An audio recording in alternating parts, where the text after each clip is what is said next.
So called civilised societies है, जैसे हम सभ्य समाज है, ये सभ्य समाज दरअसल मूर्ख समाज है। ये अपनी बेसिक टेंडेंसी से बहुत दूर निकल गए हैं और बोलते हैं कि हम सभ्य हैं। बहुत सारी ट्राइबल सोसाइटीज हमसे बहुत एडवांस्ड हैं कई मामलों में। तो सभ्य समाज में अगर बहुत पीछे जाएं तो जब सभ्यता शुरू हो रही थी, खतरे बहुत ज्यादा थे आसपास। अब जब खतरे बहुत ज्यादा हों, लोग शिकार करते थे। बहुत कम समाजों के पास ये सुविधा थी कि वो कंद मूल खा के जिंदा रह सकें। भारत एक ऐसा अच्छा उदाहरण है। अच्छा, जैन समाज आप देखेंगे, जैन समाज मुख्य रूप से भारत में ही है, पश्चिमी देशों में नहीं है, क्योंकि उतनी सर्दी में आप केवल शाकाहार और दिगंबर परंपरा के साथ नहीं रह सकते, तो इसलिए जैन समाज आपको वहां नहीं दिखता है। रेतीले देशों में, मिडिल ईस्ट में जैन समाज नहीं है, क्योंकि वहां शाकाहार से काम नहीं चलता है। तो शाकाहारी समाज जिसकी जिद है कि हम शुद्ध शाकाहारी, जो आलू तक नहीं खाएंगे, जो अभी कई चीजों की बात चल रही थी हमारी कि हम अदरक भी नहीं खाएंगे, हम हल्दी भी, जो हरी हल्दी नहीं खाते हैं, हम शक्कर जो और जिमिकंद वो नहीं खाएंगे। हम इस लेवल तक जब शाकाहार को लेकर चलेंगे तो सीधी सी बात है, आप उसी देश में रह पाएंगे जहां सारी ऋतुएं होंगी और अच्छी खेती होगी। वो दुनिया में बहुत कम देशों में होता था। ग्रीनलैंड में जैन समाज नहीं चल सकता, सीधी सी बात है, क्योंकि वहां संभव नहीं है सब चीजें।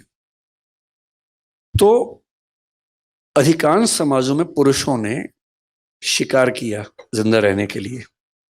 महिलाएं गर्भवती होती थी, उस समय तो कॉन्ट्रासेप्टिव्स भी नहीं थे, बार बार गर्भ होता था। 13-14 की उम्र से 35, 36, 38 की उम्र तक लगातार एक बच्चा हुआ, फिर दूसरा हुआ, क्योंकि 20 होंगे तो 2 बचेंगे, 18 मर जाएंगे। तो महिलाएं लगातार मां बन रही हैं और बच्चे पाल रही हैं। पुरुष की जिम्मेदारी है कि बाहर जाके कुछ लाना है खाने को, शिकार करना है। शिकार करने गए हैं तो शिकार हो जाने का खतरा भी है, सीधी सी बात है। तो उस समय के पुरुषों की जो परवरिश हुई वो ये थी कि उनको बहुत साहसी होना है, लड़ाकू बनना है। और जो बहुत लड़ाकू है वो रोता वो ठीक नहीं लगता है। इसलिए उन समाजों ने एक नियम बनाया कि लड़के रोएंगे नहीं। मन में तो आएगा इमोशन, रोना नहीं, दबा लेना है। और ये होते होते पीढ़ी दर पीढ़ी एक ऐसी नॉर्म बन गई कि लड़कों का रोना कमजोरी का लक्षण बन गया। अब तो घरों में क्या है, 2 साल का लड़का भी रोए तो क्या बोलते हैं मम्मी और पापा, तो लड़की है, तो बेटी है। और उसको इसमें 2 बात समझ में आती है, एक तो एक ही गलत है, दूसरा लड़की होना लड़का होने से खराब बात है। क्योंकि कोई लड़का रोए और आप कहे तो लड़की है, इस पे अंडरस्टूड है कि लड़की होना खराब बात है, लड़का होना अच्छी बात है। और धीरे धीरे लड़के सोचते हैं, अच्छा मैं खास हूं, मुझे रोना नहीं है, रुलाना है। और फिर वो जिंदगी भर रोता नहीं है। और जितना नहीं, रुलाती महिलाएं भी कम नहीं है वैसे, वो तो मैंने मजाक में कहा, रुलाने वाला काम तो दोनों करते हैं। लेकिन लड़कों की मजबूरी है कि उनको समाज में ठीक दिखने के लिए अपने इमोशंस को बहुत मारना पड़ता है।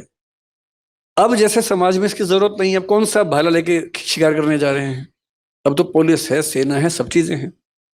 अब समय आ गया कि रेक्टिफिकेशन ऑफ इमोशंस हो और रोते हुए पुरुषों का सम्मान किया जाए।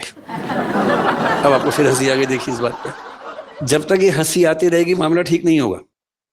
जिस दिन पुरुष के रोने पर हंसी आनी बंद हो जाएगी उस दिन मामला ठीक हो जाएगा। इसलिए आपका बेटा रोए, टोंट मत कीजिएगा, बस सिर पे हाथ रखना है, कंधे पे हाथ रखना है, रो ले आपके साथ। और हो सके तो साथ में खुद भी रो लेना है, 2 आंसू निकाल देने हैं। बेशक अकेले में ले जाओ उसको, दोनों बाप बेटा रोए साथ साथ, रो लीजिए। मैं वो गारंटी से कह रहा हूं, जितना हल्का उस दिन महसूस करेंगे उतना कभी नहीं करेंगे। सर आप बहुत बहुत